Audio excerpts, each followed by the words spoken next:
Well, welcome. Hey, everybody. Brent and I really haven't talked much the last couple days, have we? Certainly not today. This is about the first time I've seen you today. Well, How apparently was your day? it was pretty good. It was not the busiest day at the table, but It's January. it is January. It was still, pretty warm, so I was able to get out there and get some stuff done in the yard. And yeah, you're allowed to be here. It's just last year Brad did a We're Not at Nahbe live stream on Friday, so this would make this the second annual Second We're annual. Not Yeah. at Nahbe Yeah. live stream. So we're starting traditions Hey, over. Charlie, Roy, Phil. And we knew Ryan, all you guys have me. been walking around all day tired, so you're sitting in your rooms, bored Yeah. to hell, and Yeah, had to have something to do. Needing something to talk about. But yeah, so it was a slow day today, table wise. I mean, with that being said, it was below average. I can say that now. It was a below average day. But your average. But my average is pretty good. So Your average is still good. Over 200, I think. Didn't you say?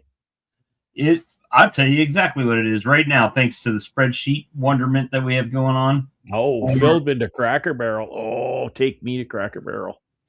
So we are averaging $215.13 for every day of the month, whether I'm out there or not. That's, there's only been one day I haven't been out there, but it rained, So. Well, that's good. It cuts your average, so that's good. That's Monday through Friday. So even during the work week, right? So it's actually been pretty good. So hopefully tomorrow will be the first Saturday that I've been out this month because it rained last Saturday. So we'll see how Saturday does. But yeah, and a lot of new people. It's not the same. I mean, I've had some repeat customers, but a lot of new people stop. That's awesome. That's really awesome. And then what's even makes it even better is they're sharing it on their Facebook group or on their Facebook pages, right? So yeah, the word is getting out. That's great because you know when they do that, they're excited about the product. Yeah, and believe it or not, these people that posted that, they bought barbecue sauce and hot honey. No regular honey, just barbecue sauce and hot honey. So them's the good margins right there. Two most profitable items on the table. So that works out well. Works out well. So I had a new customer today. She ordered up what you might think of as a 6.5 pound pail, and I asked her, I hadn't never seen her before, and I asked her where did she hear about me. She said there was a Facebook post that somebody recommended my honey. So that was really nice to hear. You like it when people are talking good about you behind your back. Yeah, well, other than it's a welcome change for me. It's a welcome change to how they usually talk about me behind my back. Absolutely, I resemble that remark. But I don't care anyway. So yeah, there is that. There is that. The actually had a firefighter stop, and I asked him, was he from the one right up the street? If he would have been from the one right up the street, he would have got free honey today. He didn't know that. There's the fire hall, you mean? Yeah, the fire hall right down the street for me. And I say that because every time we had a medical emergency with my mother or my wife's mother, they're the first people here. Right. So, that's good of you. Matter of fact, it might be a thing that I just stop down there one day and leave them some honey and say thank you for what you do. I do that kind of thing to my mechanic. To your mechanic? Not so much honey, but you saved my car. Thank you. Well, you know what? It's one of those things. If you have a good mechanic, mechanic you trust and whatnot, and you get that relationship, and they get to understand how you think, and you understand how they think, and whatnot. That's a valuable thing. So I'll show up with a big box of donuts and a big jug of coffee and say, hey, show up about 11:30 or something. Yep. There, lunch, Thought you might be hungry right about now. because then they remember you. They remember you that you don't complain about the prices. You Right. don't about the bill all the time, and I try and Well, treat the mechanic right. I can honestly say with my prices now, I know people on here have told me I need to raise my prices. I understand that fully. But in 6 years, and in 6 years of being out there selling, I've had only one person that still bought honey, but acted like it was a little bit high for them.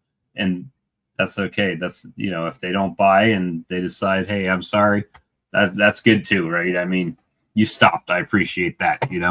Yeah. Um, Yep. so, And you know what? Essentially, I'm the guy too that I don't mind, or at least I don't think there's anything wrong with asking about prices if you feel the price should be less or something. There's nothing wrong with asking. And I don't get offended if somebody asks, right. but hopefully they don't get offended when I just say no. Yeah. No, that's true. My honey's cheap enough. And so I don't mind when somebody asks. But I hope they don't get offended either when I Well, just don't I even try. think about it. I try not to give them the whole. Well, no, I do give it to them a lot, I guess. Well, I got $50,000 in bee equipment. I've got. Yeah, They don't care, right? no, They they don't. don't care, and rightfully so.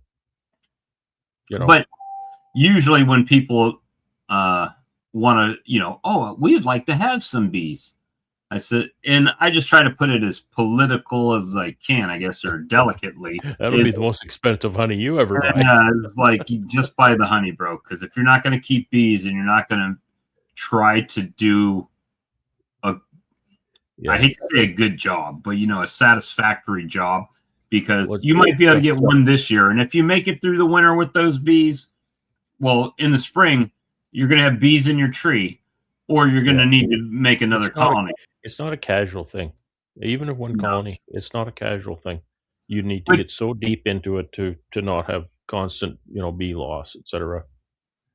And some of us that are in it constantly still have bee loss, right? We still have problems, and we do our best to keep the bees best we can, but we still have those issues, right? I mean, I'm still recovering from losses. You're still Everybody losses. Everybody, people, beekeepers have been a beekeeper for 50 years and they're struggling. Yep. Everybody. And it's just one of those things that it's like, hey, just to give you an idea on cost on a colony, if you're looking to make honey, you can figure each box is going to be in the United States about $50 each single box, right? Because you got 10 frames, they're going to cost you, let's say on the cheap side, $3 a piece with foundation. So that's $30 plus $20 for the box. You're at $50. And yeah, that's true. That is true, Phil. For sure. Oh, I got my Facebook. Hold on, let me mute my notifications at least. Oh yeah, we're always trying to bounce back after winter ravages us. So how was your day? My day, funny you should ask. Dash had a really good day. I had a really good day. Did you pick up any? Plan was go to the packer. I had a few deliveries to make. That all went really well. And I got myself all psyched up and chose 3 retailers to drop in on.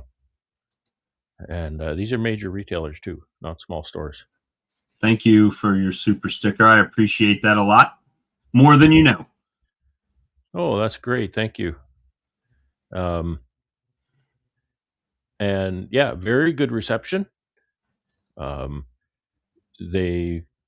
got a will call you promise to call you at all 3 stores. But as I drove to do my deliveries, one of them texted me and wants to set up a display with the honey in the store. So I'm taking that as a win. So I have a confirmation on one new store today, and So I'd set my goals low.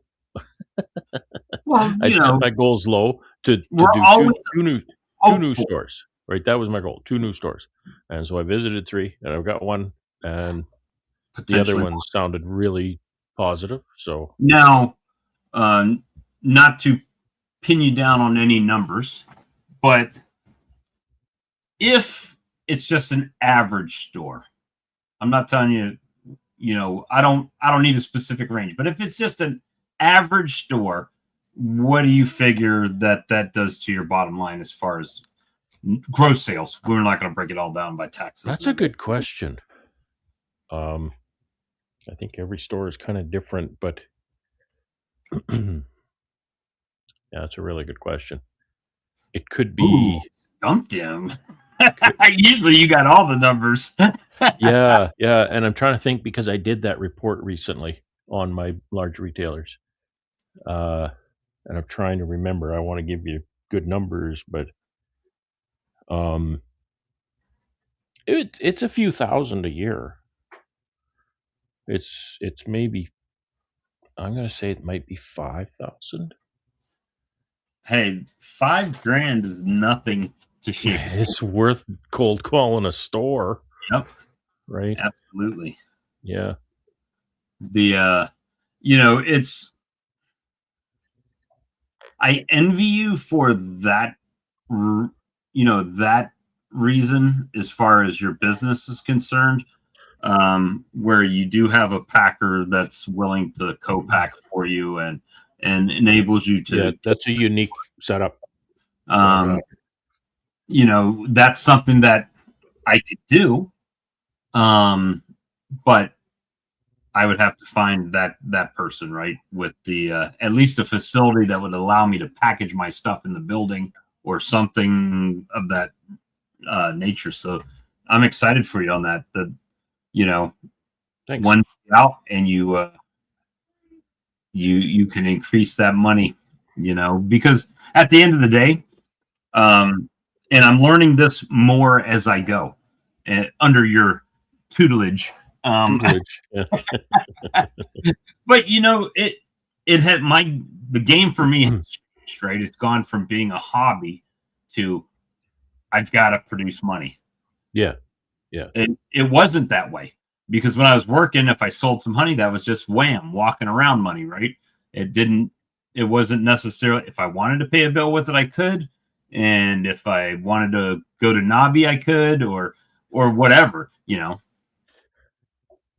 But um, Is that my waffling on my non-committal answer to your he got revenue here. question?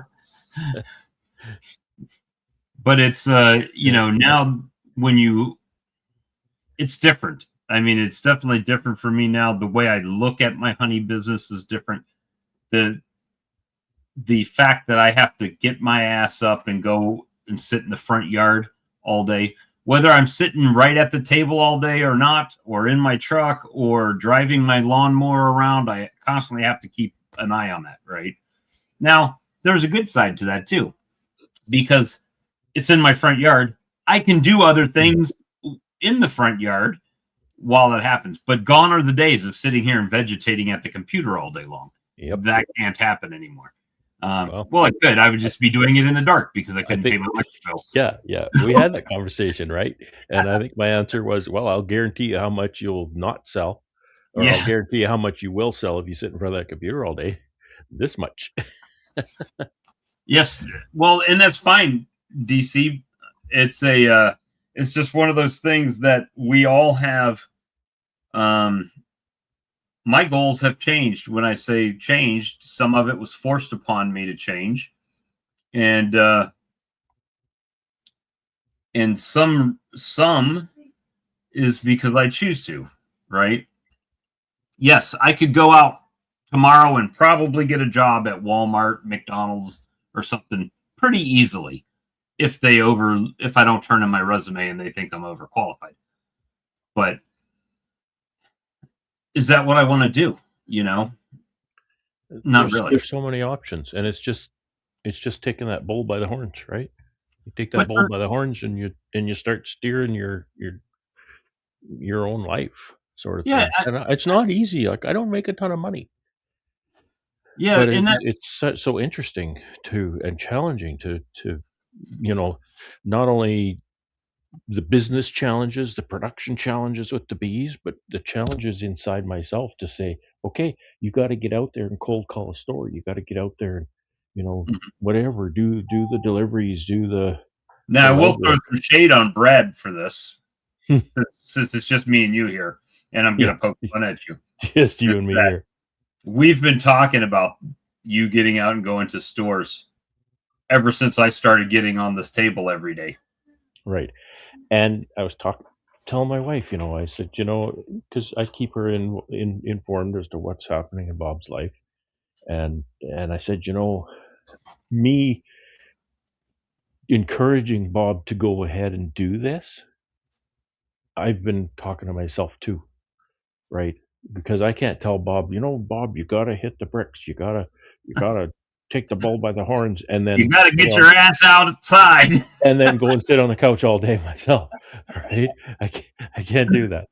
So it's kind of like, okay, I gotta, put up or shut up. Yeah, it is.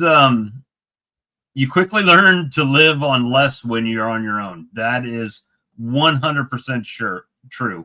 Um, it's not, and when I sit here and I talk about gross numbers that um, I'm bringing in, right, for the show, for the benefit of people watching, that's what it is. It's for the benefits of you guys watching. On the flip side of that coin, you guys don't see my expenses, right? You don't see what it's costing me.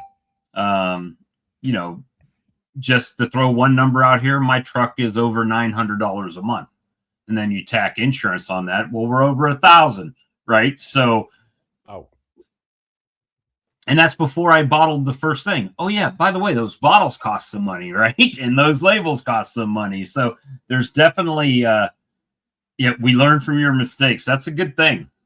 Um, I learned from a lot of people's mistakes or what I perceive to be mistakes, right?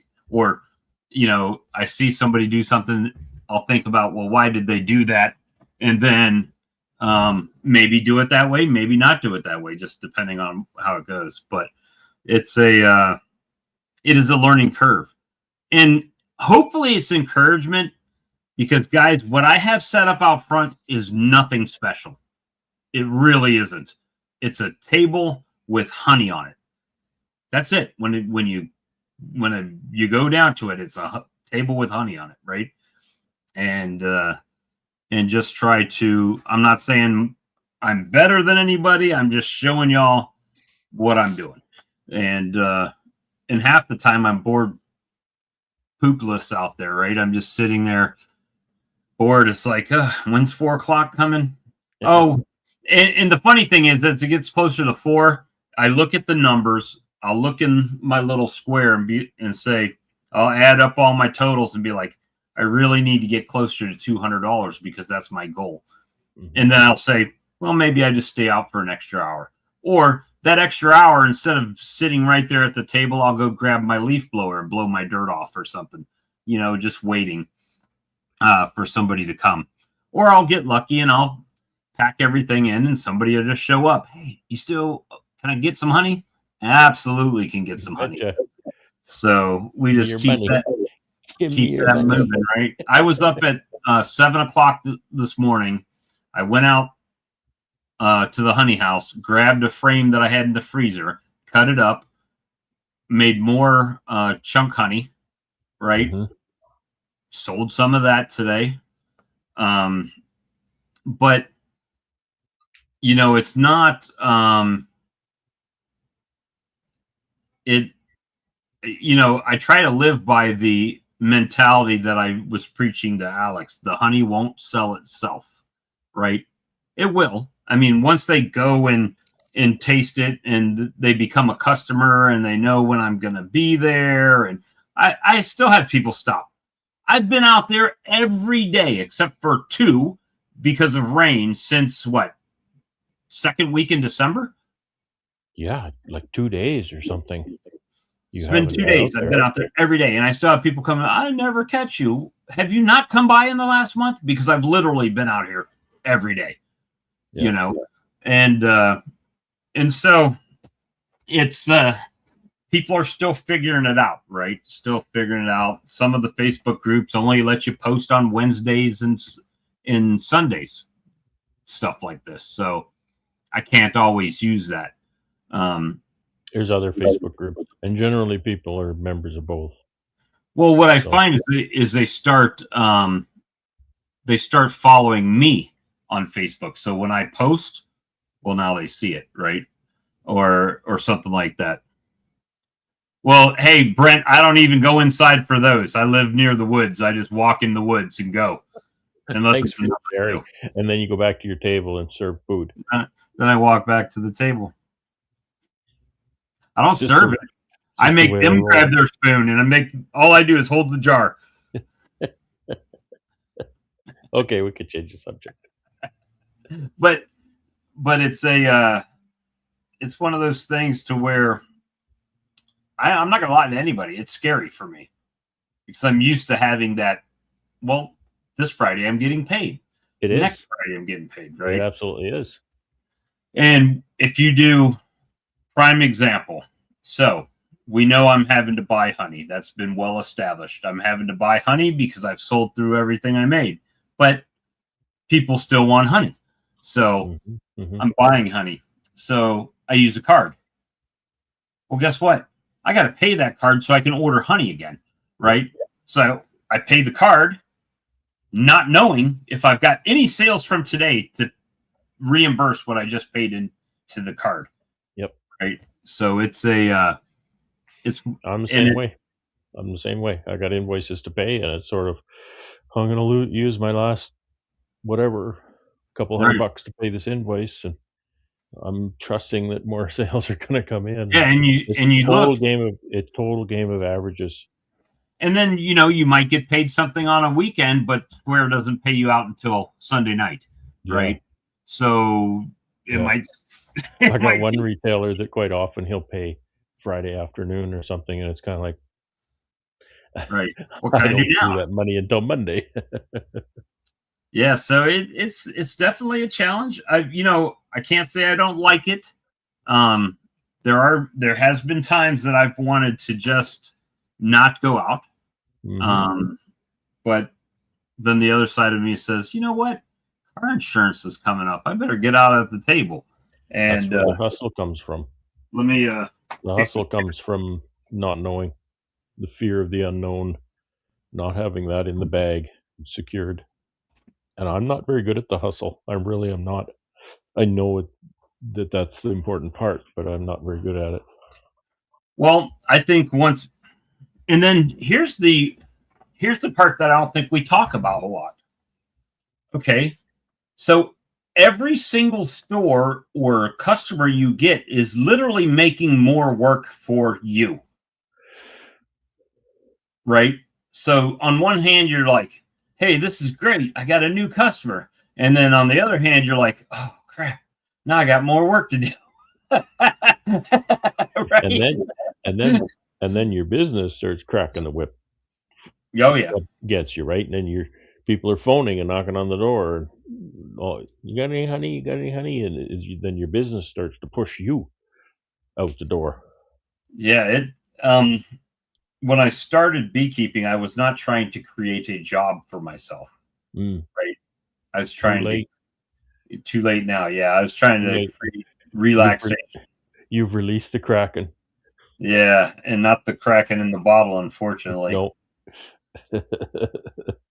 But I can't complain. I wish, well, I do have a way to figure it out, but I can only halfway guesstimate on part of this. Let's see if I refresh. So while you're looking for that, I'll tell you something else. I remember, when was it? It was a while back, and I think you were still with what's his name's outfit. Good old what's his name.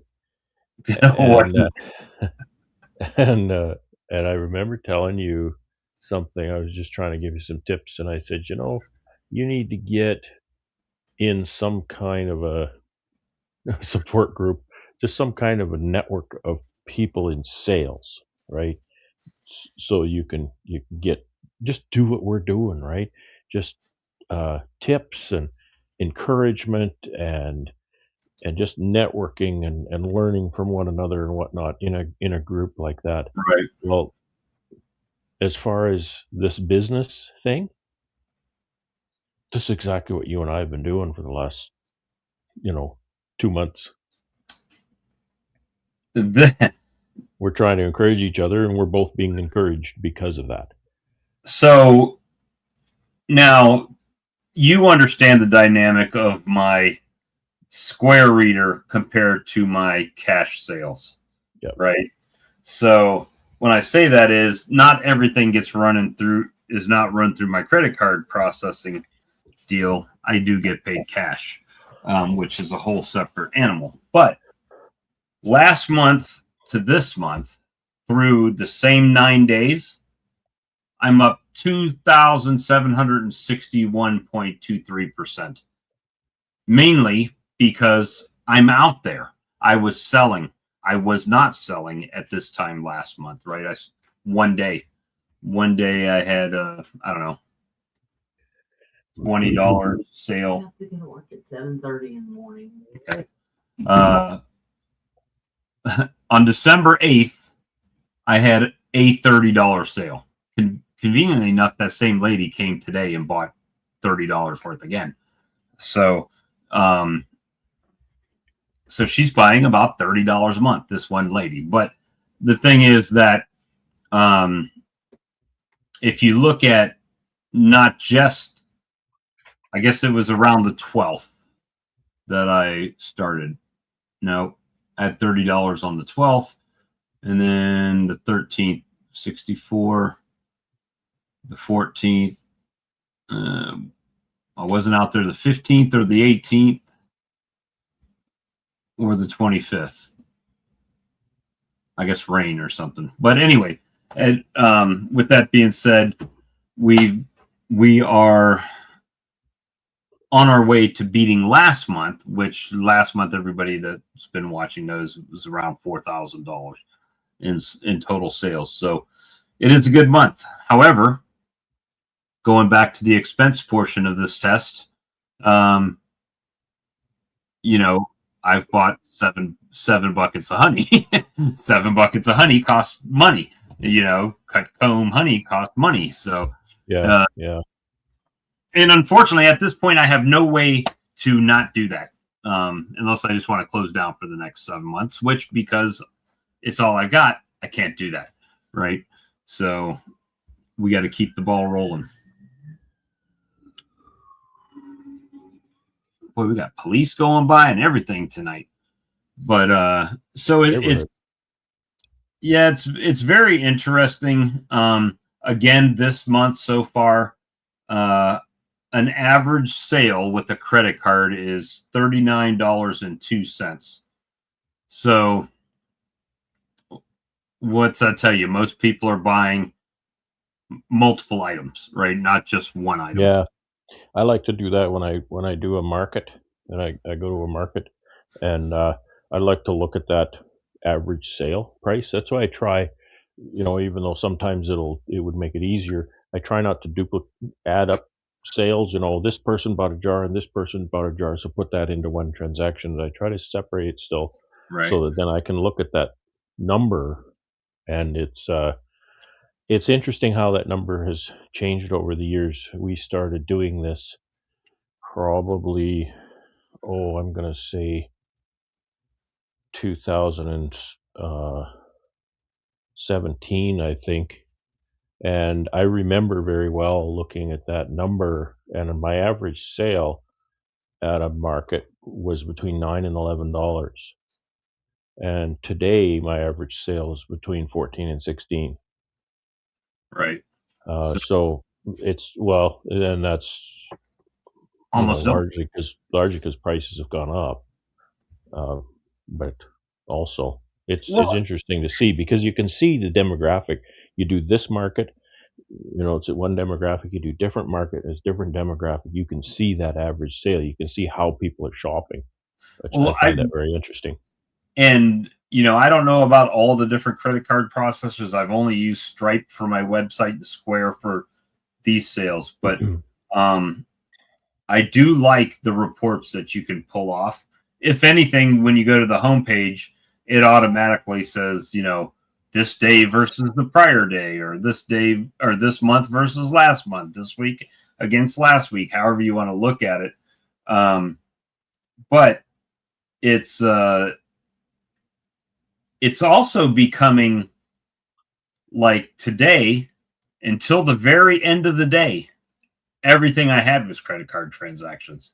It was only like the last 2 or 3 people that came that paid cash. Everybody else was using their card. So the card machine helps, or the ability to take cards, Absolutely. That's definitely an asset. And you know what? You can build that into your pricing. Once you have enough data on pricing and how, what's the percentage of card sales and cash sales and whatnot, all of those card processing fees, you can build those right into your pricing. And then essentially you don't have to pay that. You don't right. have to pay those fees. Your customers pay those fees, right? Just like Well, your customers pay for the jars. Your customers pay for the jars, your customers pay for the labels.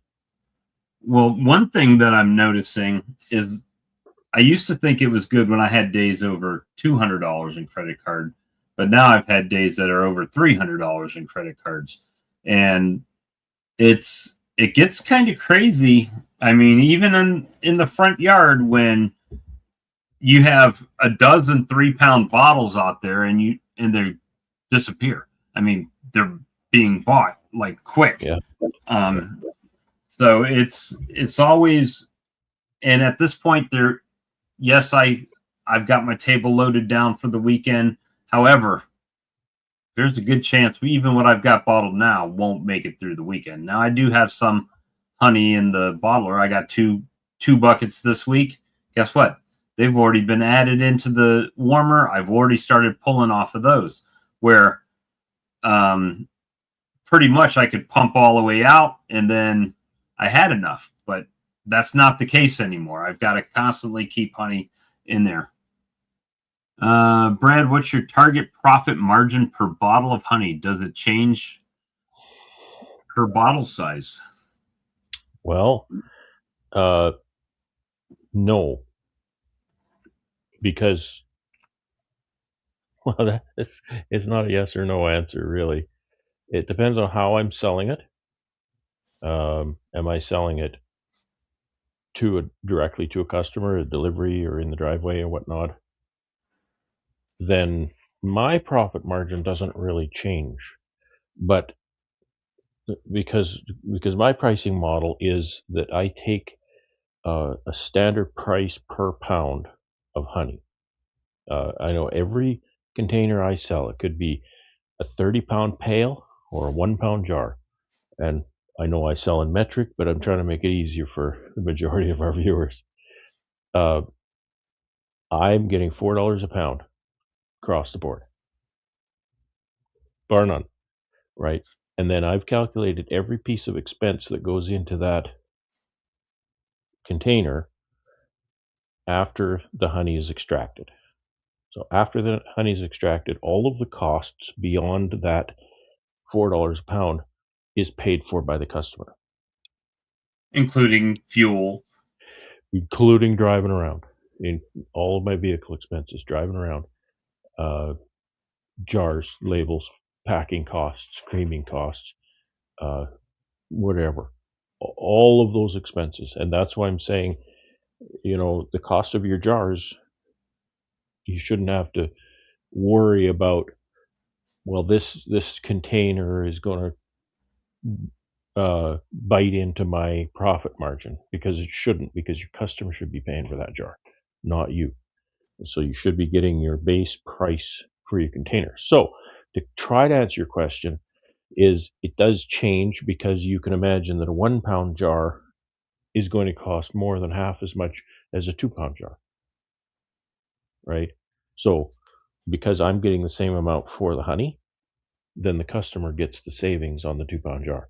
And then, that's my next one up is a 6 pound jar, 6 pound pail. So again, that's cheaper packing, only one label to pay for, that kind of stuff. So the customer gets the savings on that. So I get the same amount for the pound of honey every time. Yeah, I got to find a packer, Doug. That's the issue. I got to find a packer to pack the product. Because after that point, if I can say, have the licensing and everything that we need to be able to fill out the forms to get it into stores. Well,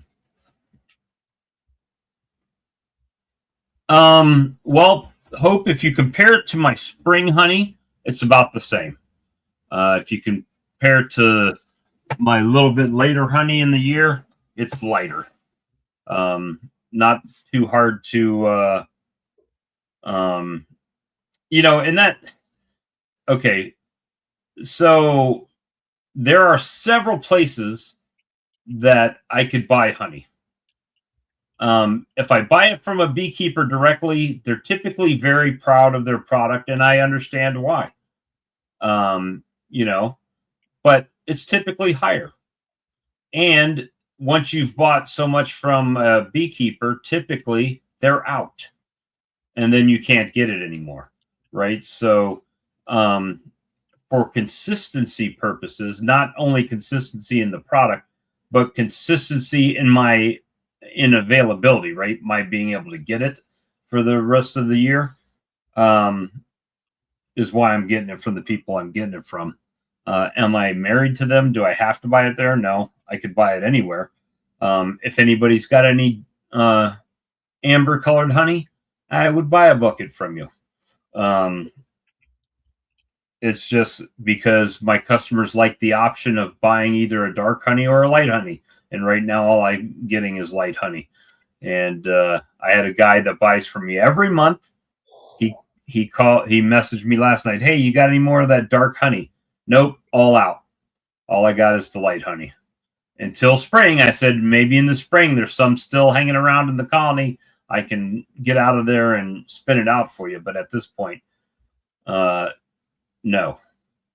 And right now, because I'm having to buy honey, I am making, and I'm just seeing your post there, I am making gross.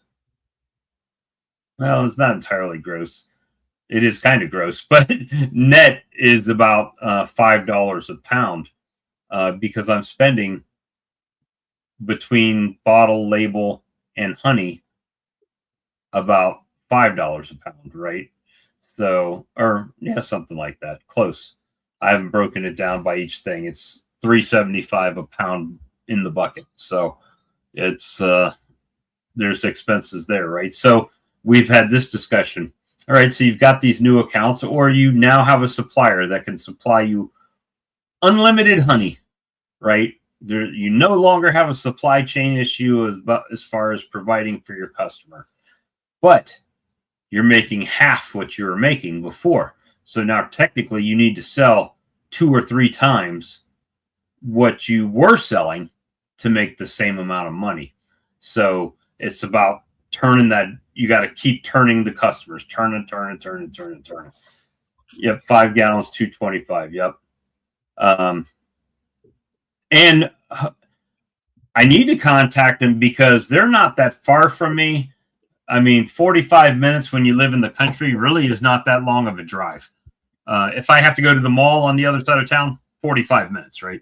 So if I have to go pick up from them, 45 minutes. 50-minute drive for me to my packer. Yeah, so I mean, so if I once a week, I would go pick up once a week if they would give me a discount. And when I say a discount, I'm not talking about much. They're paying by the weight. They're probably, even though I'm 45 minutes away, they're paying $30 to $45. I absolutely would never go there if they were going to ship it for nothing. I would absolutely never go there. Exactly. So that's what I'm saying is if I was getting a discount and it made it worth my while to come get it and I could save. Well, it would have to be a big discount because not only the price of fuel and travel expenses, hey, Doug, but now you got to fit that into your schedule, Right. right? One less thing to do. Like for a one man show, that's time is precious, especially in. I mean, right now my time is not that bad. It's winter, but boy, in the summer, I've always got 4 times as many as much stuff to do as I can actually do, and I'm getting slower. Yes, Bell's is where I'm getting the honey from, and yes, it is free shipping, but it's close enough to where if I could get a discount. When I say a discount, if they were giving me $30 off a barrel or off a bucket, because they're paying at least that to ship it UPS to me, right? At least that, and they're not having to pay it, so they're not making any less on their honey. They're making the same amount on their honey. They're just not having to ship it. And then I could go and pick up 4 or 5 buckets. It's probably less bother for them to ship it than it is to deal with a customer walking in the door. Probably. I mean, for me, if they would just drop it there on the sidewalk, because it's out in the middle of the damn country, it's not like anybody's driving out there to steal anything. If they just left it there and I could come pick it up when I got done, I know where it's going to be. Mm-hmm. Hey, I have ordered 5 buckets. Here's 5 buckets. Put them in the truck. It's kind of the gold in outsourcing. You know, outsourcing can be a very powerful tool if you keep it in check and don't just end up outsourcing all of your work and sit on the couch and watch TV all day. Right. That's a bad deal. But to free yourself up, you know, you have a lot of value added products. So to free yourself up and take advantage of free shipping and spend that day, instead of spending that rainy day driving to get honey, now you can spend that day making barbecue sauce or flavors, you know, or whatever else. Or do we, you know, whatever else need to be done. Take a damn nap. We could do that. Well, now you're losing the hustle.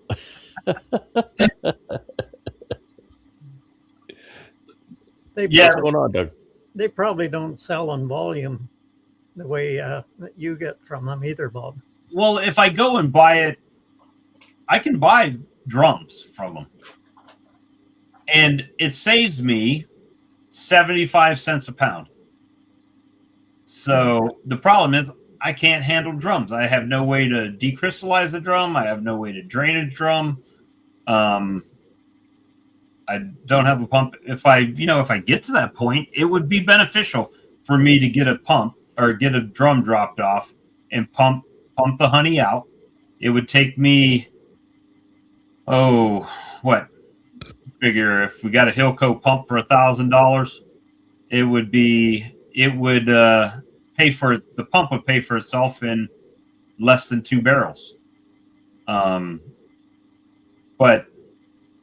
that is, if you figure 75 cents, 75 cents a pound times 660 pounds. Where's my mathematicians? What's that ends up being? No, it's 75 cents a pound times how many pounds you're selling in a day or a week or a month. Well, I've gotten 420 pounds already, and I need to order 2 more. So that'll be 600 pounds. So 475 cents a pound against $400 is $100 difference. I'm not following you on that one. Well, 70 it's 3/4, right? Yep. So it was 400 pounds or 400 pounds. Did you say 400 pounds? Yeah, it'll be 600 pounds. Okay. Times 75 cents. So what's that? 3/4 of 600. $450 savings difference. You need a big solar wax melter that you can slip a barrel in. Yeah. I can just put it on my roof on my fake chimney up there and let it just gravity drain. That's a good idea. You're full of good ideas. I was showing Brad around the house yesterday on video chat, and I'm like, look, I got this chimney that goes to nothing. There's no, I mean, it's very clearly a chimney coming out of the house. Maybe at one time there was another fireplace or something in here, but there's nothing. It goes to nothing. The fireplace and the grill goes to something else. 1.5 ounces for $3. That's good margin, man. I take that any day. Well, how much are the little 1.5 ounce bears? How much do those things cost? Are they cheap? For me, it just seems like it'd be very hard to fill up. So Over. sometimes I say sell honey sticks. I usually sell honey sticks at markets, and really not that many. But boy, if I could sell all my honey in honey sticks, I should just market the heck out of them and try to sell all of my crop in honey sticks. I make $75 a kilogram on honey sticks. Honey sticks. Bottle your own honey and give them an empty bottle. That's even if I did get barrels like that, if I could, which I can't, but if I could go get a barrel, I would have to pump it out immediately into 5-gallon pails. Yep. I could not let it sit because if You it got don't- crystallized, you I don't- have no way to get it out. You don't have a facility for that, and you don't have time for that. Yeah, and I'm learning a quick lesson too. You don't realize how much honey is still left in a 5-gallon bucket after you've tilted it up and let it drain. That's right. And then what I did today is I put the honey in the bottling tank, and then I went over. I took the empty buckets in the house because I knew there was going to be some left in there, and then I'll just put that in the creamer, right? But I had it sitting at an angle. I probably could have filled 2 pounds of 2-pound bottles out of that. Yep. Every time you handle honey, you lose honey. Yep. Let me see. For real, on the honey sticks, $64 a pound.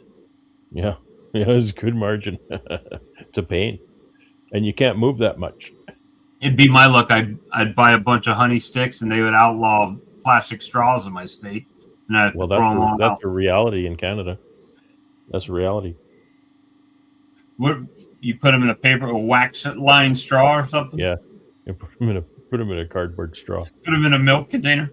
Yeah, it doesn't have the same flair. Pumps are a pain unless you do it right. Then you need a drum warmer, pump tanks, pump hose, exactly. And then when you're done, guess what? You get to clean all that crap. Yep. Right? And now you got all these barrels. Yeah, then what do you do with the old barrels when you're done? And they're probably going to come in plastic barrels, right? The blue ones. So does the company have an exchange? Do they take Oh, them no. back? I knew I couldn't handle them. I didn't even ask. Yeah. You know? My opinion. I'll buy a barrel if you put them all in buckets for me. Yeah. I'll buy that barrel, but I want to pick it up in buckets. My opinion is avoid doing that as long as you can, because, if you get the volume where you're going to be selling a barrel a month or something, then okay. Well, I've almost sold a barrel in a month. Almost. Not quite yet. We used to melt barrels and pump for sales, but now, like, that got to be such a pain. Our big holding tank, it holds about 12 barrels of honey.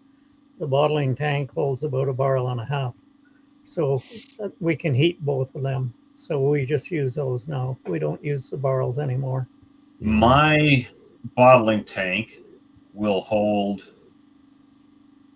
18 gallons is what they're advertising. And I'm sure that's some kind of concocted, metric to imperial conversion they used for that, but because it's licensed. But it's 18-gallon bottling tank, and then 300 pounds could go in my creamer, which can also be a bottling tank. but it just gets to the point. I just feel low when I'm putting 2 buckets in, and I immediately have to start filling bottles, which means it's Friday. And I didn't, but if I had ordered it today, the soonest I would get that would be Tuesday or Wednesday of next week, period. Right? So that's kind of where the delay has been, is figuring out. It's not them, it's me figuring out how long it takes to get there, right? Exactly. Your supply chain is, and that's the part that kind of drives you bonkers. Like I screw that up so much. It's like, I'm out of this kind of, so now I gotta, it takes me a week to prep the honey to go to the packer, and then I gotta go to the packer, and it'll take them up to a week, and it's like, don't let that happen. Keep my inventory up. And I do that quite a bit with my labels, because I've got so many different labels, and it's easy to lose track of, you're working on a little spool of labels and you think you have another one, but you don't, and you get down to the last few and you realize, oh no, I'm almost out. So phone the label guy. Guess who's out of labels again? Can I have another rush like I have every time I order? And they're really good for me. They spin my labels off pretty fast. Bell's honey straws are terrible. The honey tastes funny. The other thing we did last fall when we were done harvest, well, it was when we were during harvesting, I started creaming and it didn't stop for about 2 months.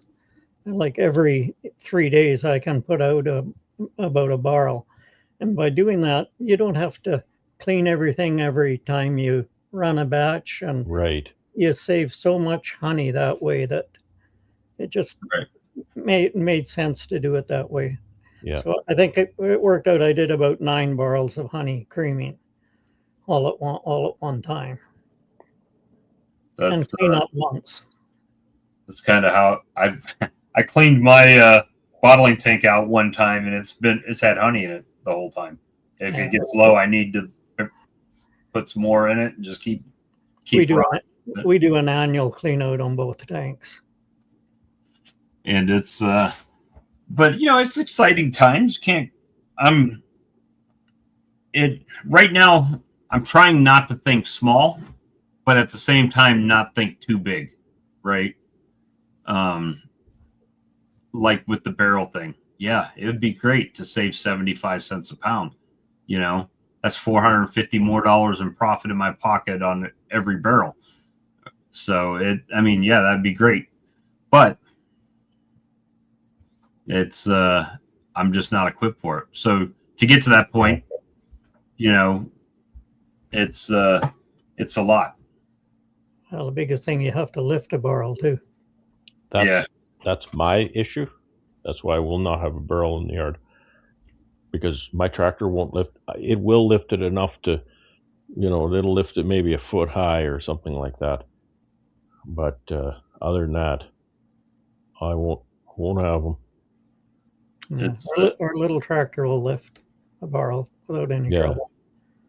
Yeah. Well, even when you get the barrel down to the end, I think they're so, aren't they? And mine's about 150 pounds short of really getting that up off the ground. Yeah. So even when it gets down to the end, though, you're still going to have a bunch of honey in the bottom of the drum. What do you do with that? I mean, how do you get that out of there? Right? Spatula with a really long handle. A what? A spatula with a really long handle.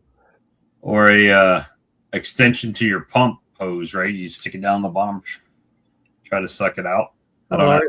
When we had the barrel heated, we would pump it out and then just tip the barrel and let it drain overnight. Thank you, Uncle Junior. Appreciate that. Oh, that's very nice. Got some coffee money. But it's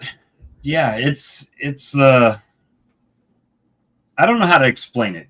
I wish I could find the words as far as the feeling. It's like excitement and fear all in the same thrilling time. and terrifying at the same time. That's funny that I knew what you were going to say. It's thrilling and terrifying at the same time. Yeah, it is. And one day I hope to go hunting Triceratops with Doug. And I got to get this off the ground. Yeah. You give yourself time and you come. What's that? Make sure you got life insurance. We might have to do it down here though, because they wouldn't let me bring a weapon up there. Well, you leave yourself time when you come visit, and we'll drive out and see Doug. Doug does have videos of his honey room operation. He's got some videos on his channel. Got to check them out. All in all, Bob, I would say you're doing great. I would agree. Yeah, it's just I would feel like I was doing great, I think, if it was busy constantly. Like if I was in a store and I see people coming all the time, it's just weird that you'll see 4 or 5 people, and at the end of the day, you got a few $100, you know. Does it just kill you inside a little bit every time a car actually drives past? Does it stop? I wave to them. Does that just take a little piece of your soul? It would for me. It would demoralize me. Like, I don't know if you guys have noticed on the little lives that I'm doing, people are actually now driving by and honking their horn at me because they've stopped and bought honey, and now they feel like they know me, so they honk their horn at me. So it's or they're just telling me to get screwed, you know, whatever. I don't know, but there's a lot of people honking the horn. Or they just drive by and see you out there all the time and think they know you. Yeah, that's true. That could be it too. Well, here, you know, it's not unusual to be driving down the road and you've never seen somebody before in their life, and they're going to wave at you through the window, you know. So that's very common. But I've been getting a lot. I wish I had a way to tally the actual number of customers that I've seen. Yeah, I can see how many transactions I've done on credit cards, and I can see that kind of stuff. But as far as the cash, you know, what was it? It was a day or two ago. I was like, it's not a very good day. I've only done this much. And then the next customer comes and buys $80 worth of honey. I mean, $80 worth of honey at $10 a pound-ish. You know, I mean, they're buying sauce, creamed honey. I mean, they're buying a little of everything. Pollen, what's this do? Well, I'm told that it's good for your gut health and allergies. I've never taken it. And I'll tell them that. Okay, give me one of those. It's $15. I don't care. Give me one. You know, it's like, okay, sure. Here you go. Here's some pollen. You know, it just, I don't know. I just try to keep it real with the customer. You know, I think that's part of it. I think you could sell ice to an Eskimo. Well, I'll come up there and we'll try. We really got to have this pipeline through your territory. And, you know, I just like to talk to people when they come up. I know you guys can't tell I like to talk at all. Not at all. But yeah, I just try to talk to people. And, you know, nobody's a stranger when they come to the table. Even if I've never met them before, it's, hey, how you doing today? You know, and just make them feel like they're welcome here, and whether they buy honey or not, you know. And obviously they stop, they're going to buy something, hopefully. But I've had someone come, okay, I'm going to come back. Fine. You don't have $10 today, and that's all good. But the one thing I find different with our market here, we sell a lot of 5 kilogram, 7 kilogram. People buy a lot more bulk than what you're doing down there. Yeah, I mean, the biggest size I sell is 3 pounds. So what is that? A kilogram and a half? A little less than a kilogram and a half. Yeah. And I've had people ask me to buy bigger amounts, but I typically don't sell it. Maybe that one way to find out. Oh, you want a 5-gallon pail? Sure. It's $300. Well, sure, but put that. Let's see, mine 6.5 pound pail is my small pail. 11-pound pail is my medium pail. 30-pound pail is my big one. 33. So there's only one way to find out. Put that sucker on the table. Yeah. Just get a couple. But you gotta watch your pricing. Like, you gotta make it again, like the pop at the theater, you got to make sure that it makes sense for them to move into that 6 pound pail or that 11 pound pail. It's kind of like, you know, I I was get selling to a guy today, and I said, well, it's a 5 kg, it's 11 pounds. I said, well, that's, $11.50 a kg. That's pretty cheap. And he said, wow, is it ever? So he had no problem with that. that's the thing, right? So when we start getting up into bigger, I get a lot of people that'll buy 6 pounds of honey. They'll come and buy 2-3 pound jars, right? That's $60. So for me to go up to a So gallon, it's 12 pounds, right? put that in one pail, and the cost of your container is probably 50% now. Yeah. Yeah. And then So you you're can use making that money. price drop as a tool to push them into the larger size, Yep. sell more honey. And it's not costing you anything, right? Right. That's to see, because I pay for those right at $1 for the cap and lid on that 3 pound bottle.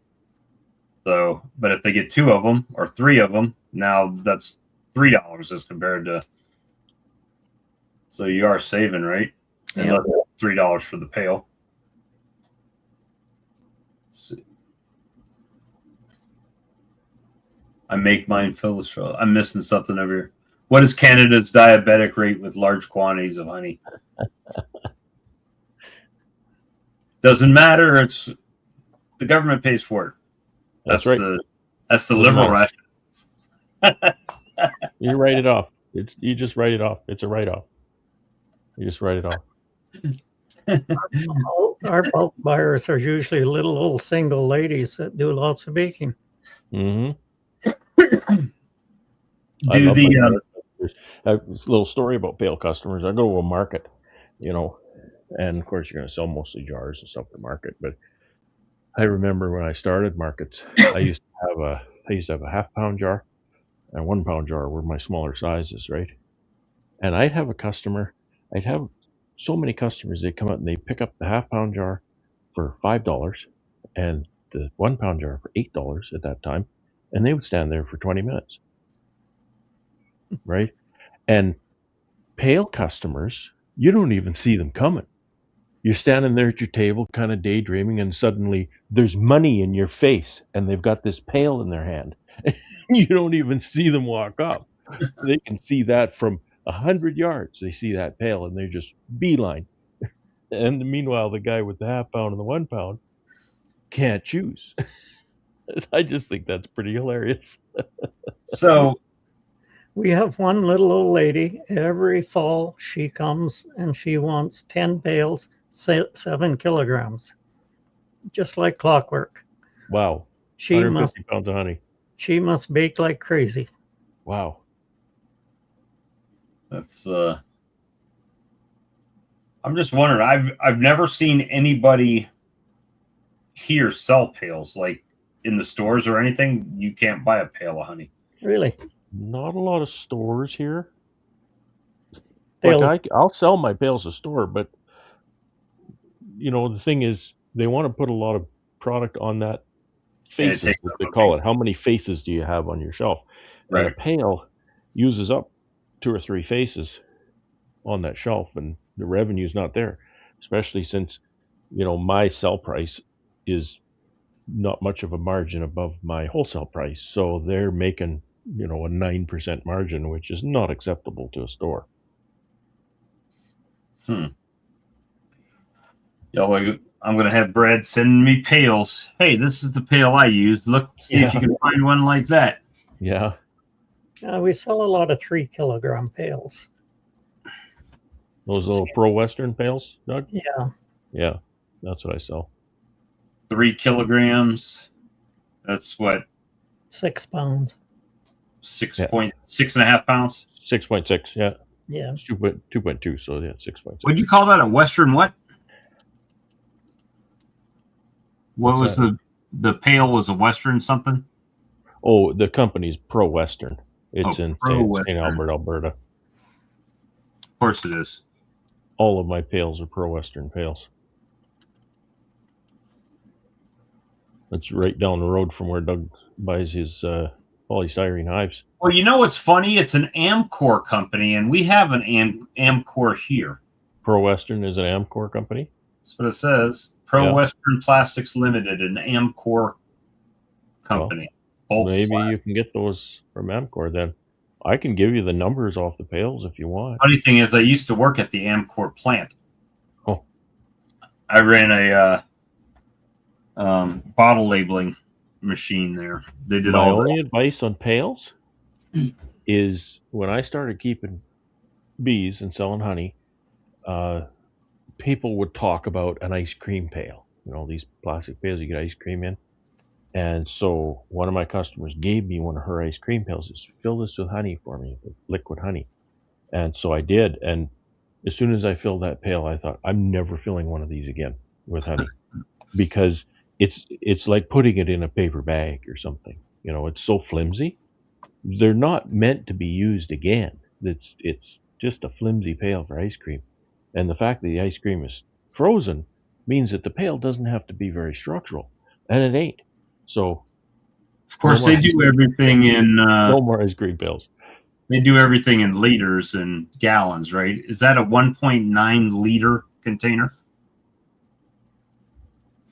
Do you know? It should be about a 3.5 liter container.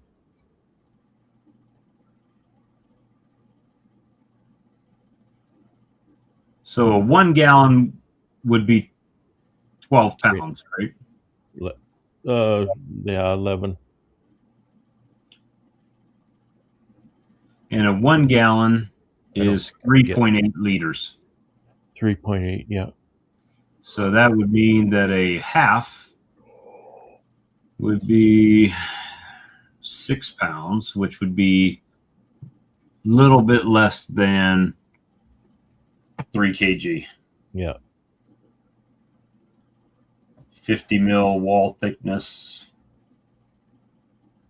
I can get you the numbers off the pails if you want them. Send those to you. Yeah, when you get a chance. Yeah, I'll do that. But I don't need a case of them, right? I only need a few of them to see if they'll even sell, Yeah, and then worry about it. Yeah. Oh yeah, I can say anybody can buy it from there. It's called Bell Honey. But and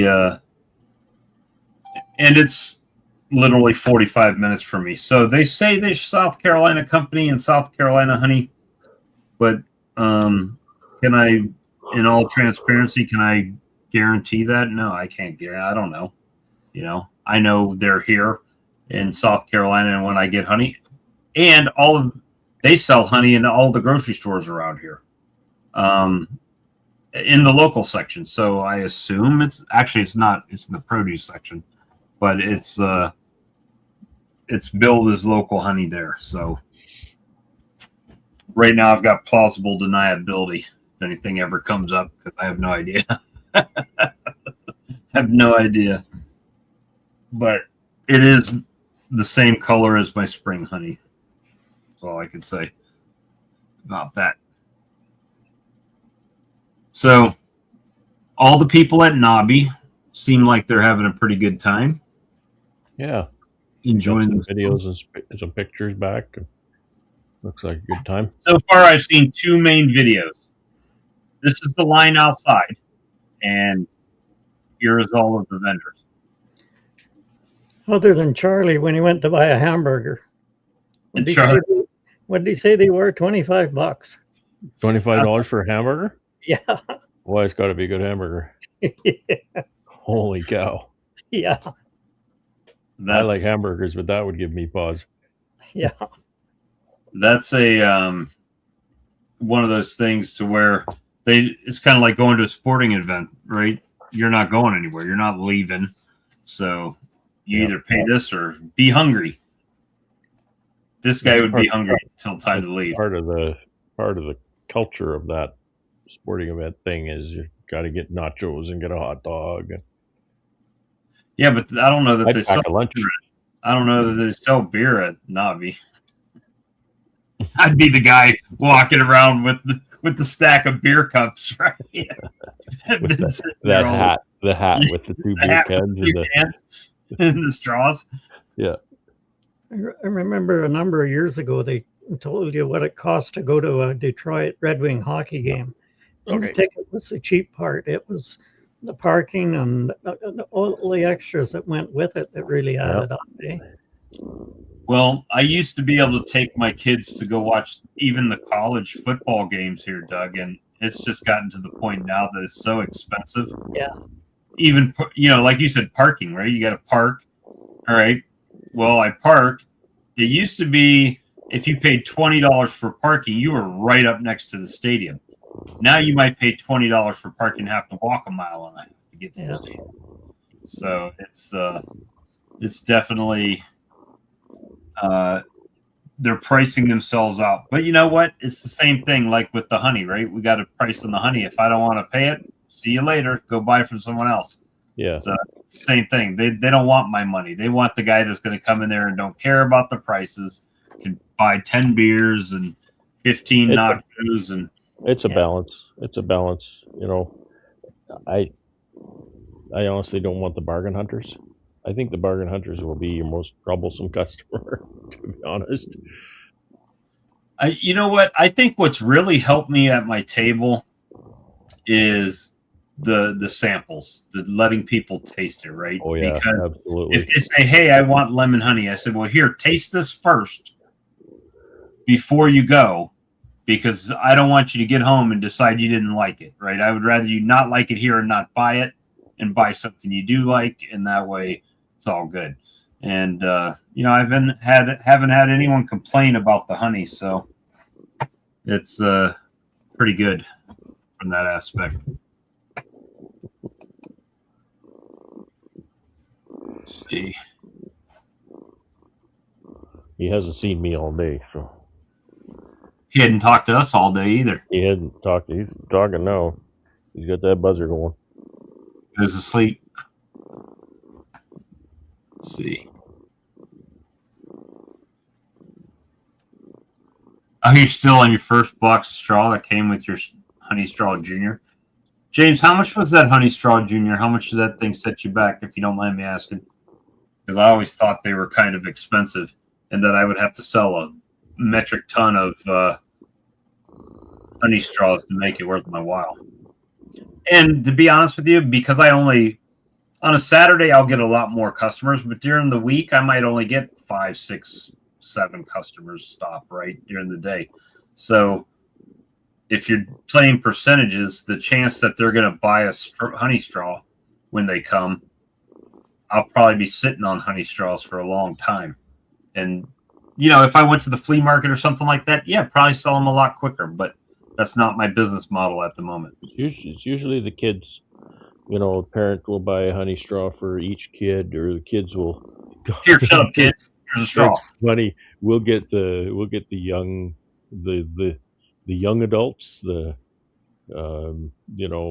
preteens, teens, say 10 to 14 years old or something like that, right? And they'll come over and they'll get a honey stick and they'll go away, and then 10 minutes later they come back and buy 1 or 2 more, and then all evening you'll see them every 15 minutes or something come and get another honey stick. By the time you done bankrupted the kids because they keep coming back. Yeah, literally nickel and dime them to bankruptcy.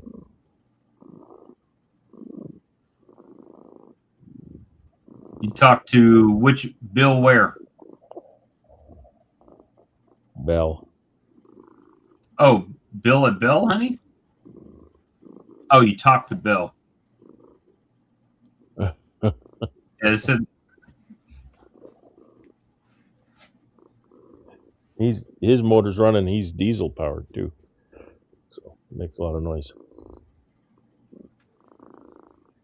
Yeah, they buy from a lot of beekeepers. That might be an option too if I ever get to that point. I don't know that I'll ever get to that point of production to sell to somebody like that. Work. It's just work. It's not a whole lot of fun.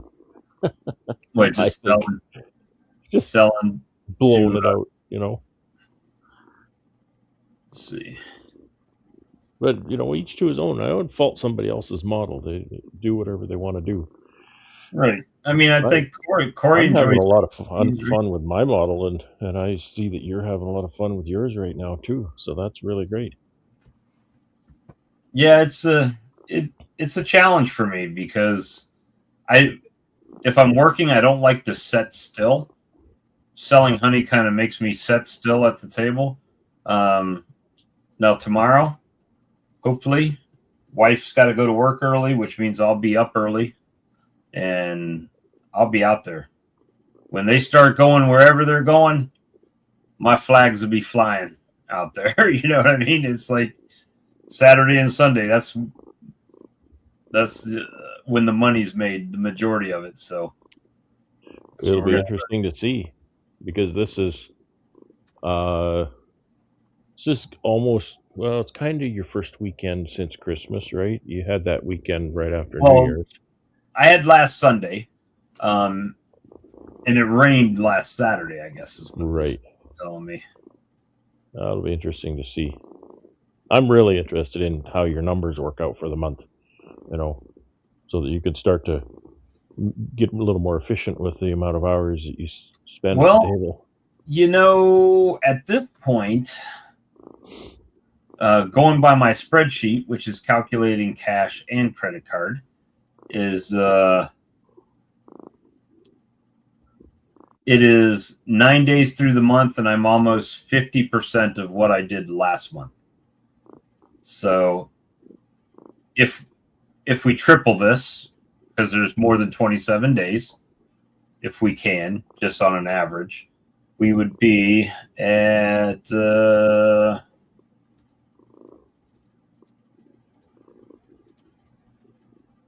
$5,100. Last month was $4,000. That's more than I'm selling, my friend. So it's going that way. Now that's just a projection, right? I mean, that means nothing. But assuming the numbers stay the way they are, and we don't have more than a couple of rain days, and whatever you want to say, right? In the meanwhile, it's there's a lot of variables. Analytics don't mean nothing, but don't read too much into it. Yeah, and I've never had projections end up where they're supposed to be. Either something will happen, or who knows. The UPS guy the UPS goes on strike, and I can't get the honey. Something could happen, right? So right now, it's looking good. Honestly, if I match last month, I'll be a happy camper, right? That means all the bills were paid. We're still selling honey, and everything's going good. And able to squirrel a little bit of money back. And that's fantastic. Really good. Isn't it, Mr. Boots? High five. Brent says that I make selling honey look easy. It's not too difficult. I mean, if they see honey flags and they stop, they're there to buy liquid honey. They know what they're selling, right? They're stopping to buy liquid honey.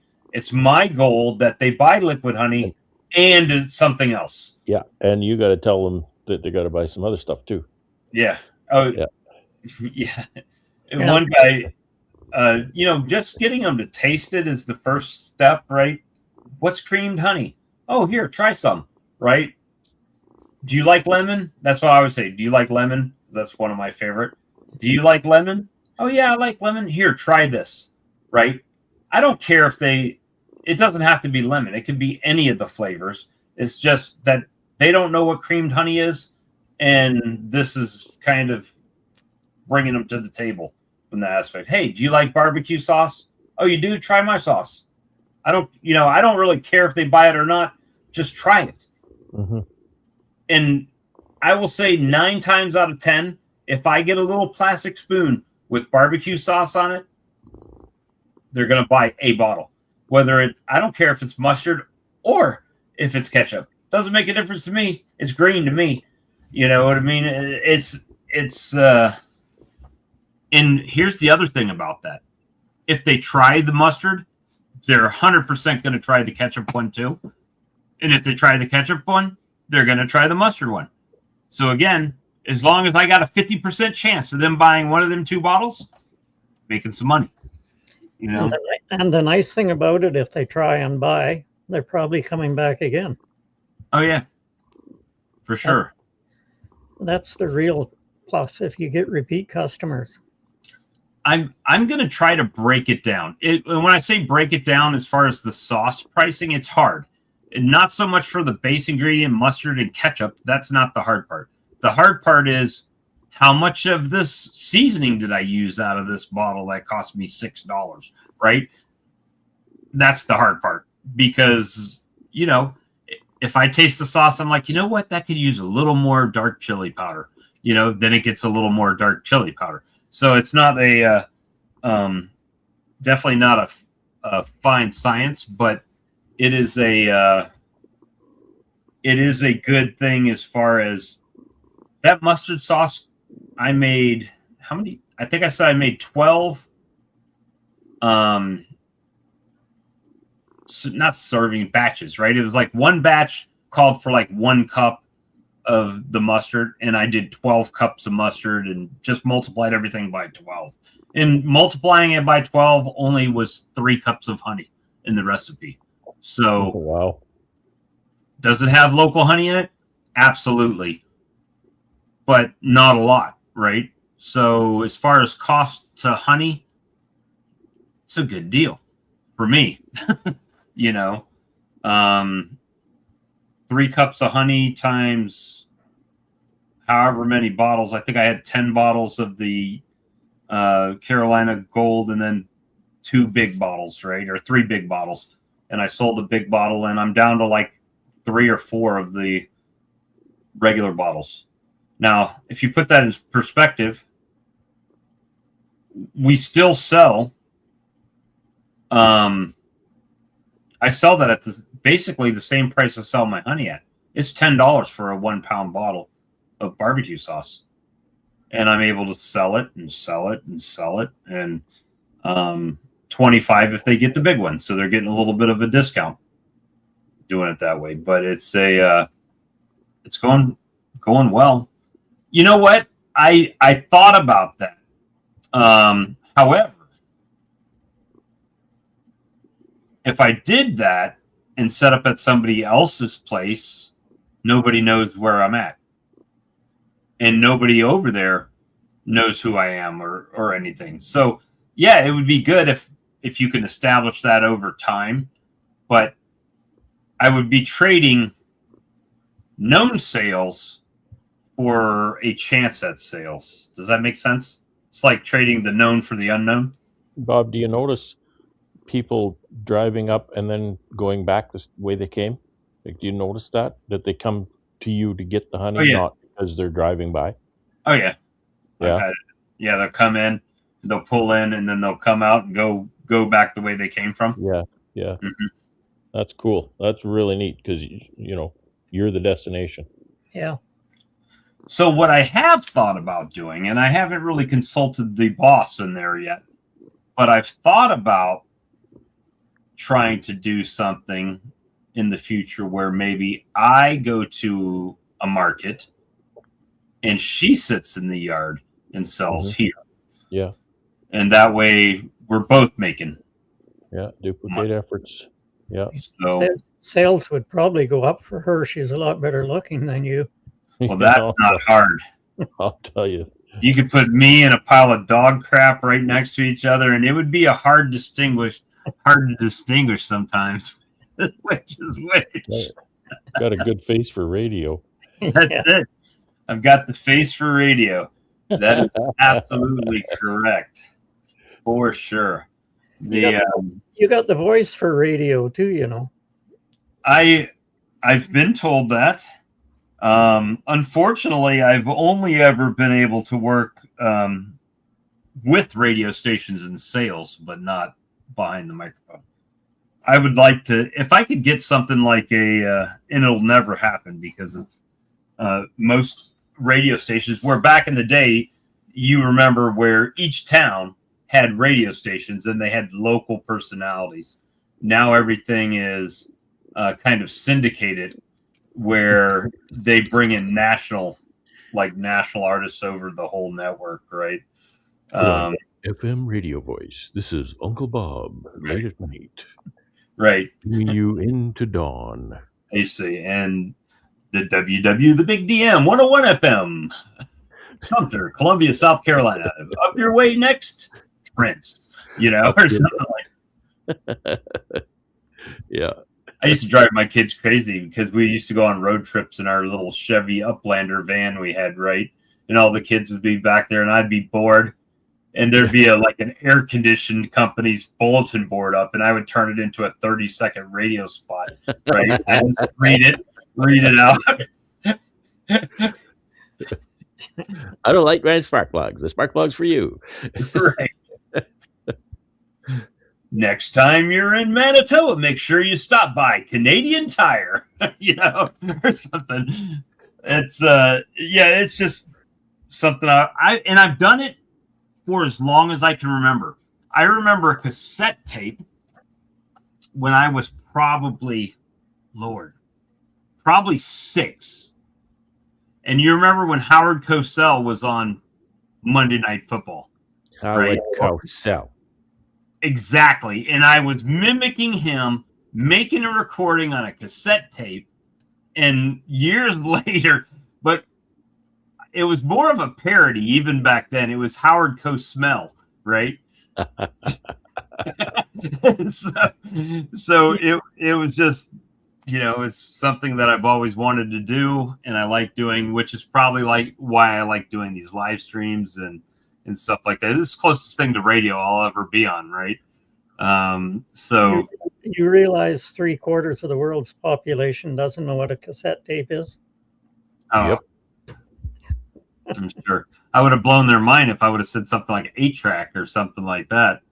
Yeah. Is that an Apple or Android app? Yeah. That's what they're asking.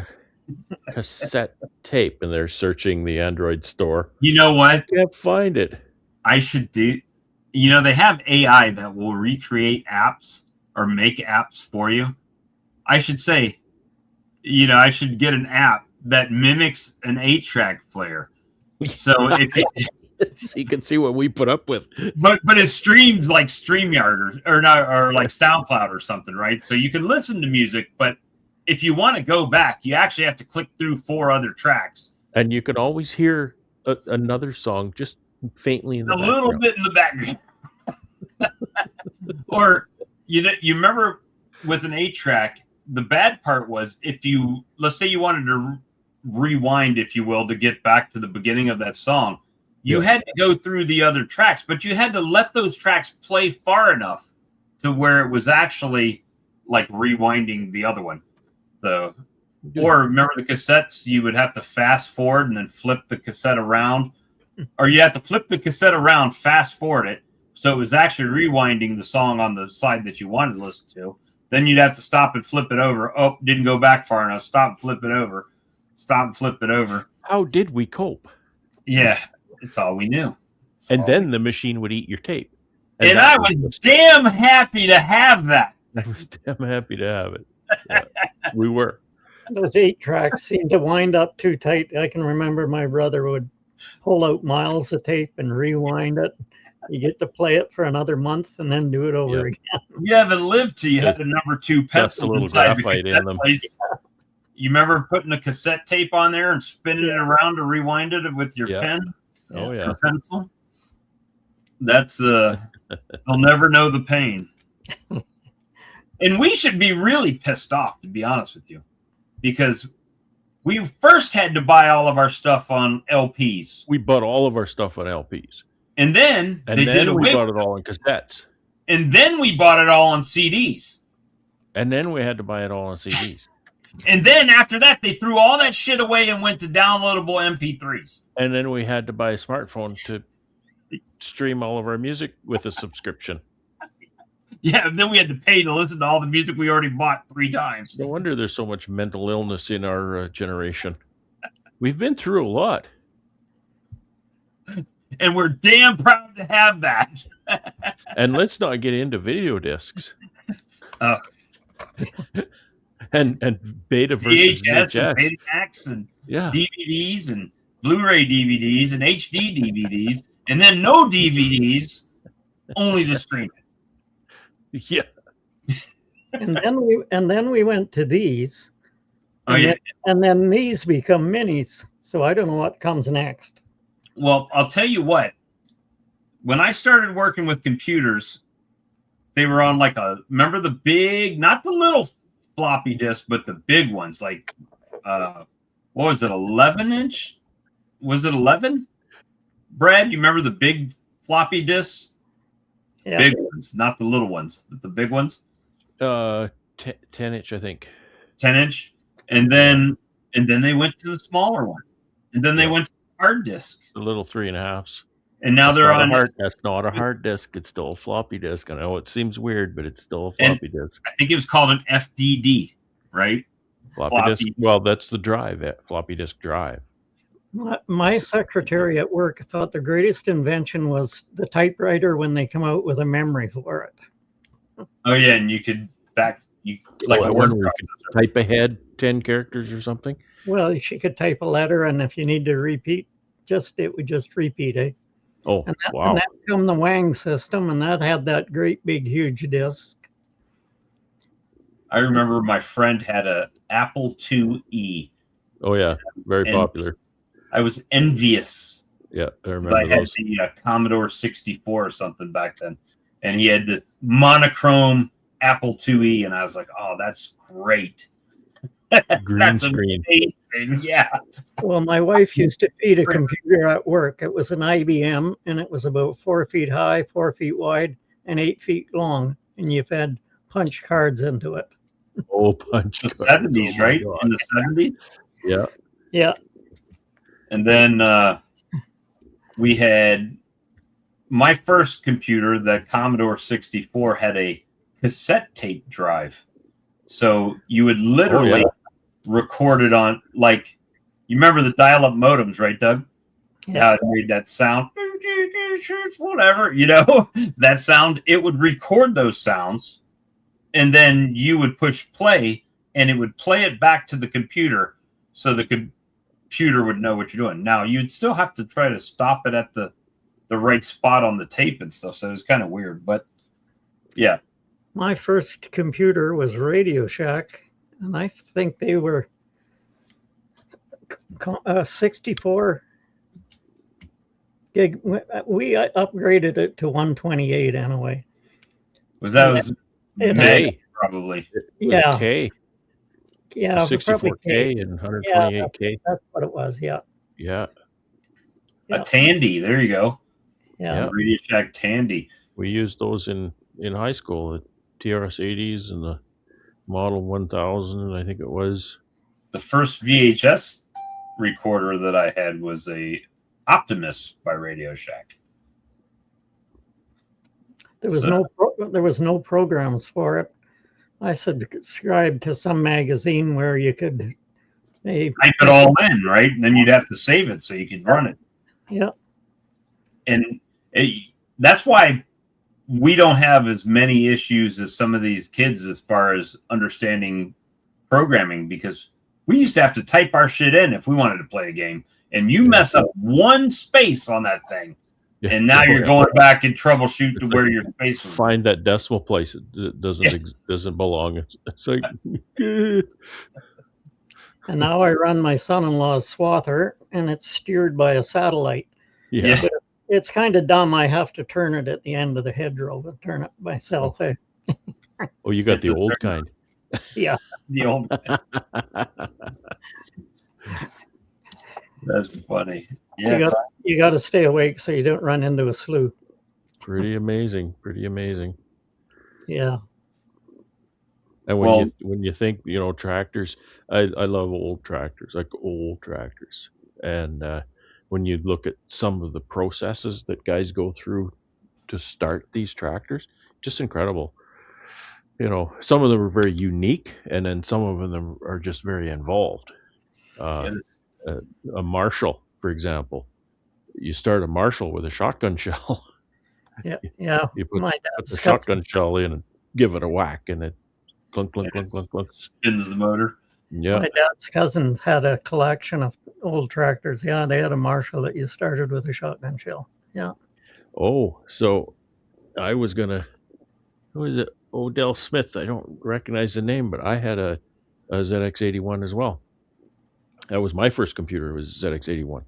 That's Remember the old Heath kits? this Sinclair computer out of England, Clive Sinclair, and so that was a real kind of a cool computer. It was very very small, and I think they sold 1 million of those things.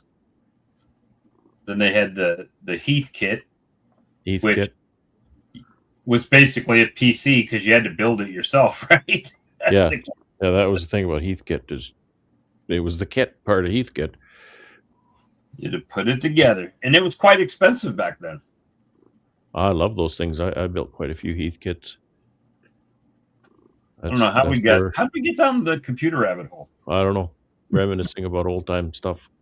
The matter of fact, the floppy disk I learned from a buddy that worked for my dad. My dad was in the military, and I was obviously a young kid. So when I went to see my dad, the guys I was like age where I could have been their younger brother, right? The 18-year-old kids, and would go in there, and they, of course, military had the computers, right? And they had the big 10-inch floppies or whatever. He says, look, if you do this, because I was using Ataris at school, we had the smaller floppies. He says, if you do this and take a hole puncher, like just a hand hole punch, you know how they had the little cutout square? Mm-hmm. If you flipped one on top of the other one upside down, you could and lined it all up. You could take that hole punch and punch in that little square part on the other side and make it a two-side disc. A two-side, yeah. Make the computer on the think back. it's a two-side disc. And record on the back. So, yeah, it was. We've been there, but no. Kids will say we don't know anything. No, they know it all. No. We haven't learned anything. Like you didn't have this, and you didn't have that, and you didn't have this, and you didn't have that. No, we didn't. We invented it. Right. And on top of that, I bought it for your stupid ass. So sit there and be quiet. Yeah. What I've seen in my lifetime, like it's hard to imagine what the next lifetime's going to be. Yeah. Scary. Yeah. Just the last year in technology, particularly with AI, the AI tools you have access to now, just in months, that has been revolutionary. Well, in the 55 years since I've been born, if we took 55 years away from when I was born, we're looking at like 1915 to 1970. So, and Doug, I know yours is quite a bit longer than mine. I understand that. But just in that period of time, I mean, you're talking about flight almost, right? I mean, it was in the early teens. Well, they had never been on the moon when I was born. My parents had electricity only 10 years before I was born. I knew people growing up who didn't have indoor plumbing. So that's just all changed. I mean, just since my kids have been born. I mean, it's crazy. I like I told you one other time, I used to ride a horse to school and tie it in the barn. Mm-hmm. That's I never quite had to do that, Doug. I did have to walk both ways to school though. In the snow. Uphill, both ways. Uphill both ways. Yeah. And that's not entirely wrong, because in Iowa, I walked down a hill and then up a hill to get to school. So coming back, I had to walk down that hill and back up the hill to get home. I had to too, Bob. I had to go through Pipestone Valley, down it, up it. Yep. Same thing. Rick says, "Wait, we went to the moon?" Yeah. Well, let's not go there. That's what we've been told. But yeah, that's it's amazing. And to bring it back to beekeeping, all of this stuff has changed that we've just talked about. But in the last 30 years, we haven't been able to change varroa mites. You Yeah. think they're slacking a little bit. They need to get on top of that. Yeah. Well, and to just kind of go back a little bit in the conversation, when I was young, and I'm talking up until the point when I was 10 years old, my best friend was an old neighbor. He was born in 1897. How many people have you ever known in your life who were born in the 19th century? Damn, he almost could have said, well, when Abraham Lincoln was president, I mean, you could have just about had those conversations with him. That's He was crazy. 4 years older than my grandfather. Even grandfather was born in the 20th century, but not neighbor. My grandfather was born in 1892. When I read his 92. birth certificate, it had, I forget, October, I think it was, 1892, Lippincott District, Northwest Territories. Wow. We didn't have a province until 1905. Yeah, I guess so.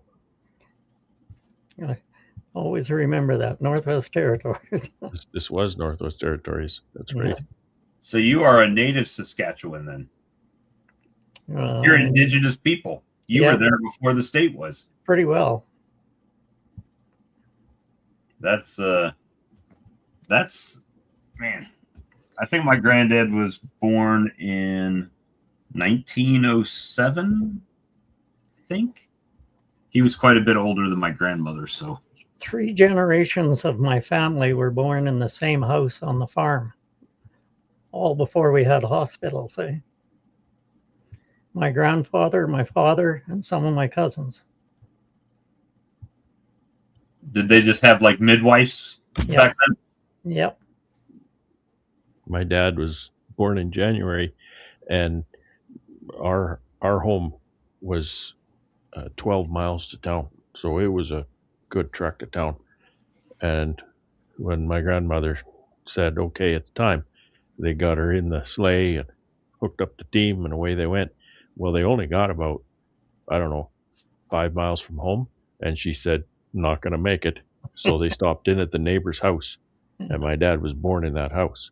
Well, the end of the story is, across the road from that house is a cemetery, and that's where he lays today. And he always joked about that. It's the community cemetery. He always joked about that, and he said, you'll have to write on my headstone, this man did but cross the road. Yeah. He was born there, and he's buried there. That's pretty unique. Roy said he went the long way around, though, I'll tell you that. Roy said, Doug, you could start a casino on your own property. Wrong color. Well, he did start a casino. He's a farmer. Yeah. That's the biggest gamble ever. That's true. Absolutely. All right, guys, what time is it? 10:30? About we shut down the live stream this evening. Well, it was nice to see everybody. It was. Thanks for participating. Or as Matt would say, I'm glad y'all got to see us again. Yeah. I vaguely remember my great granny. She was born in 1879. My great grand was born in 1905 and taught me how to bake, cook on a wood cook stove. That's that's an art. They had to be, you can't regulate that temperature, right? You respect. They Definitely had to be respect. women back then. Can you imagine cooking on a wood stove in July? Yeah. Well, hence the summer kitchen. Yeah, there was a lot of that, I guess. Yeah. That's why we not a lot of houses had a summer kitchen, though. That's the. Could you imagine doing it down here in July? 114 outside, wood burning. You wouldn't Sweating. cook any food. Yeah. You just everything's. We're eating cold. berries tonight. We're having berries.